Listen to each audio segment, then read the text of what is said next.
ও লুলুলুলুলু। শালা তোর এত বড় সাহস, আক্রমণ! কাতাব্বা দাঁড়াও, ও কি চায়?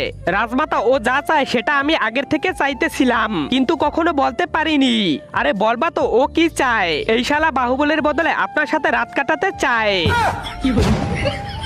তার মানে তুমিও চেয়েছো? রাজমাতা আমাকে না দেখে ওর উপর আক্রমণ করেন না কাতাব্বা। সব সমস্যার সমাধান এক্ষুনি হয়ে যাবে। তার আগে তুমি যদি ইন্ডিয়ান হও তাহলে লাইক করো, আর যদি বাংলাদেশি হও তাহলে লাইক সাবস্ক্রাইব দুইটাই করো, আর কমেন্টে তুমি যে দেশে সে দেশের পতাকাটা দিয়ে যাও। তার মানে রাজমাতা, রাজমাতা, রাজমাতা কোথায় গেল? আহা কি আনন্দ, আমরা চলে যাই রাত কাটাতে, কি আনন্দ। আরে রাজমাতা আমাকে ছেড়ে যাইয়েন না রাজমাতা।